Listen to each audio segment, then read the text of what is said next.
Comment s'habiller en hiver pour réussir sa sortie d'entraînement? On en parle tout de suite sur Cyclisme Attitude, la chaîne qui rassemble tous les passionnés de vélo.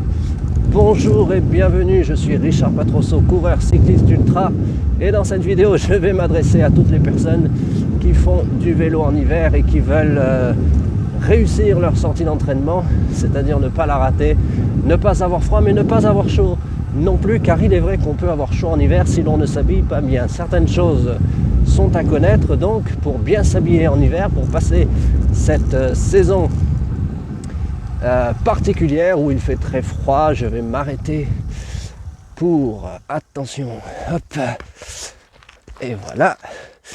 Donc pendant ma séance d'entraînement, hop, je m'arrête et je me mets par là. Et on va parler donc de l'entraînement en hiver et plus précisément de l'habillement, comment s'habiller. Donc comme vous le voyez, j'ai un casque sur moi. Alors si comme moi vous mettez le casque, sachez une chose, c'est qu'en hiver, ce n'est pas le même casque qu'il faut mettre qu'en été, car en été ce que l'on cherche c'est l'aération pour éviter le coup de chaud. Et bien en hiver ce que l'on va vouloir éviter c'est le coup de froid, c'est-à-dire avoir froid à la tête, avoir froid aux pieds et avoir froid aux mains. C'est dans l'ordre, c'est pour moi l'ordre d'importance. Pourquoi? Parce que si vous avez froid à la tête, vous aurez froid dans tout le corps. Si vous avez froid aux pieds, vous ne pourrez pas pédaler. Et si vous avez froid aux mains, vous ne pourrez pas bien tenir votre guidon et ne pas pouvoir freiner, ne pas pouvoir bien piloter son vélo et ne pas pouvoir freiner. Il est clair que c'est très embêtant. Donc, très important d'avoir un casque spécial pour l'hiver. Certains fabricants font des casques sur lesquels vous pouvez mettre une... je ne sais plus le mot. Donc vous pouvez mettre quelque chose dessus pour fermer une coque. Voilà, j'ai un casque comme ça, j'en avais deux, il y en a un qui s'est cassé dans une chute. Et ces derniers temps, vous m'avez vu d'ailleurs avec ce casque, sauf qu'il était un peu grand. Et donc j'ai arrêté de le mettre et j'ai pris ce casque-là qui me fait l'hiver. Donc attention, oui, le micro il est bien là. Donc qui me fait à la fois l'hiver et le printemps et l'automne. Mais en été, j'ai chaud avec ce casque, surtout quand j'essaye le casque plus aéré. Donc vous serez moins aéré de la tête, donc vous aurez moins froid. Donc vous pouvez le prendre totalement fermé ou pas totalement fermé. Vous serez plus aéro selon les modèles, surtout s'il est totalement fermé. Donc c'est le moment à l'entraînement de montrer aux copains et aux copines qu'on est le plus performant, qu'on va le plus vite grâce au casque. Donc très important le choix du casque en hiver pour ne pas avoir froid à la tête. Donc protéger la tête du froid, c'est très important. Et pour cela, que vous ayez ou non un casque totalement fermé, je vous conseille fortement de mettre un sous-casque. Aujourd'hui j'ai une casquette parce qu'il fait très doux, c'est pour ça que j'ai voulu faire cette vidéo, parce que le temps est très changeant et selon les jours on ne peut pas s'habiller mais alors vraiment pas du tout de la même manière. Donc le roulement c'est important, c'est l'un des principes à respecter pour à la fois une question de séchage mais aussi une question de météo. Le sous-casque, il vous protégera les oreilles. Donc prenez un sous-casque qui vous protège les oreilles, ça fait un 2 en 1. Vous avez un sous-casque, il vous protège les oreilles. Et il est très important de n'avoir pas froid aux oreilles, surtout en hiver avec le vent. Vous pouvez très vite tomber malade à cause de cela. La cagoule, ça existe aussi, ça vous protégera tout, mais vraiment tout, et elle est un peu embêtante à enlever. Donc si vous n'avez pas de cagoule, moi je vous conseille d'avoir un sous-casque, une cagoule et un cache-cou. Là le cache-cou je l'ai enlevé pour la vidéo. J'aurais pu le mettre, ne pas le mettre pour le micro, c'était plus simple d'enlever le cache-cou. Donc choisissez un cache-cou, vous pouvez le mettre comme vous voulez, mais la cagoule, bien sûr, les régions, vous savez, plus vous êtes au sud, au bord de l'eau, à basse altitude, moins vous avez besoin de vous habiller chaudement. Mais attention, ça ne veut pas dire qu'il faut s'habiller n'importe comment, ne pas se faire piéger, on va en parler. Les lunettes, c'est important aussi, là elles sont dans la poche. Donc pour l'hiver, prenez des lunettes différentes de celles d'été, plutôt des lunettes qui éclairent comme au ski, hein. Les skieurs, ils ne sont pas bêtes. Quand vous faites du ski, pourquoi est-ce que vous prenez des lunettes jaunes et que quand vous les mettez, vous dites waouh, j'y vois très bien. À vélo, on est sur la route, c'est très important de très bien y voir et de s'éclairer la vue, si on peut dire. Mais c'est vraiment ça, hein, on a l'impression de s'éclairer la vue. Donc c'est très important à vélo d'avoir ça. Alors bien entendu, si vous êtes dans une région où il y a beaucoup de soleil, peut-être que des lunettes un peu plus foncées, on va dire, feront l'affaire. Donc là, je vous laisse juge. C'est vous qui connaissez mieux vos routes d'entraînement que moi. Et prenez des lunettes plus grandes, j'ai envie de dire, que d'habitude. Alors la mode, moi, je n'aime pas du tout. C'est cette mode aux très grandes, très grosses lunettes là des années 1980. Je trouve ça totalement affreux. Mais enfin, c'est la mode. Alors là, vous pouvez vraiment profitez de cette mode-là pour bien vous couvrir les yeux, pour ne pas avoir froid au visage, donc les parties découvertes, quand vous ne mettez pas, même si vous mettez la cagoule, vous aurez toujours des parties découvertes, donc très important de faire attention au vent et de n'avoir pas froid.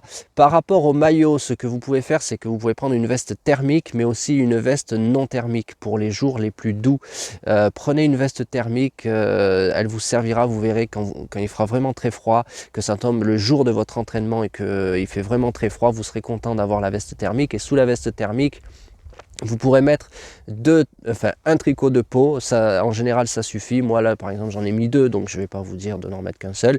Moi j'en mets toujours 2 par sécurité. J'ai même un maillot à manches courtes pour les poches, pour mettre plus de choses dans les poches. Donc un tricot de peau d'hiver, c'est très important. Vous pouvez en porter 2 sur vous et puis bien sûr en prendre plus pour faire le roulement. En plus de tout ça, après la partie donc du haut, alors les gants évidemment, alors les gants thermiques et les gants non thermiques, donc prenez des gants d'hiver. Là aujourd'hui j'ai pris les gants, ils sont dans la poche, j'ai pris des, bon je vais pas les sortir parce que sinon voilà, les lunettes elles sont tombées, donc vous voyez j'ai pris des gants qui recouvrent tous les doigts, mais j'aurais pu prendre des mitaines en fait, des mitaines de coureurs cyclistes. Aujourd'hui ça aurait suffi. Très important d'avoir toujours des gants, une plaque de verglas, c'est très vite arrivé, on peut glisser. Moi j'ai vu quelqu'un une année glisser devant moi dans une descente d'un col qui n'est pas un col des Alpes, mais enfin il a glissé parce que dans le virage c'était mouillé tout simplement.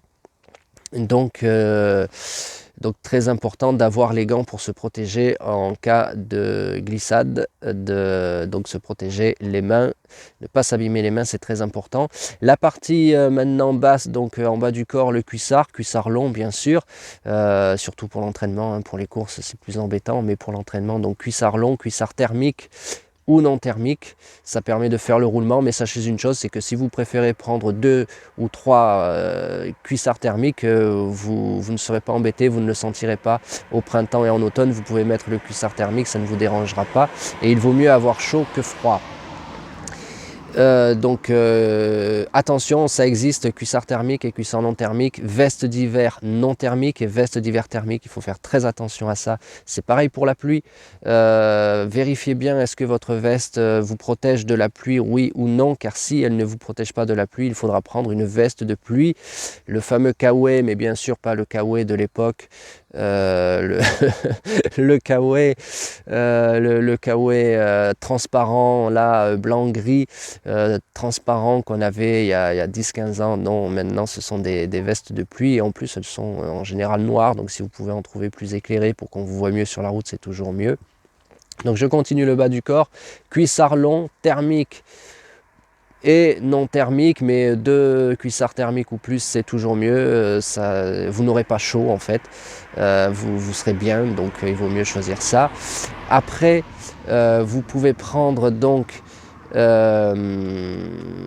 pour les pieds, donc protéger les pieds, les chaussettes. Si vous changez de chaussettes et prenez des chaussettes plus épaisses, attention à la pointure de vos chaussures. Peut-être faudra-t-il changer de paire de chaussures pour prendre une pointure un peu plus grande. Attention aux blessures, vous pouvez en parler avec votre mécanicien, votre cycle, et d'ailleurs vous pouvez acheter tout ça et demander conseil chez votre marchand de cycle. Il se fera un plaisir de vous conseiller, et si vous le connaissez, si c'est chez lui que vous portez votre vélo à la révision, il sera bienveillant avec vous. Donc chaussettes d'hiver, ne négligez pas le froid aux pieds, faites très attention à ça.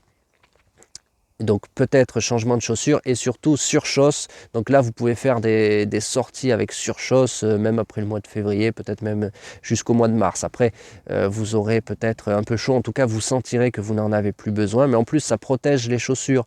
Donc ça c'est une bonne chose d'avoir des surchausses bien épaisses, bien d'hiver.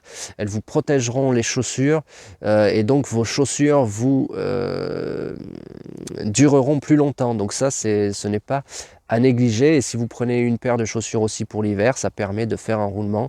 C'est très important, hein. Vous savez, c'est comme à la ville, un jour, jamais 2 jours de suite la même paire de chaussures. On nous conseille de ne pas marcher avec la même paire de chaussures. C'est très important aussi de ne pas pédaler dans la même paire de chaussures. Alors bien sûr, on fait ce qu'on peut, surtout quand on voit le prix. Et justement, combien est-ce que tout cela coûte? Comment faire pour s'équiper, pour s'habiller en hiver quand on est coureur cycliste à bas coût, dans le meilleur rapport qualité-prix? On va en parler dans la prochaine vidéo. Donc si ce n'est pas encore fait, je vous invite dès maintenant à vous abonner à la chaîne. Pensez bien à activer les notifications, ainsi vous serez prévenu de la mise en ligne des prochaines vidéos, notamment de celles sur le coût d'un habillement donc d'hiver. On en parle très vite dans la prochaine vidéo. On va faire d'autres vidéos sur l'entraînement et la préparation hivernale. Donc abonnez-vous à la chaîne, activez les notifications. Si cette vidéo-ci vous a plu, je vous invite à cliquer sur j'aime, à la partager à des personnes que vous connaissez qui aiment le vélo aussi, car le vélo c'est le sport le plus beau du monde. Alors n'oubliez pas, jusqu'à la prochaine vidéo et même après, gardez la cyclisme attitude.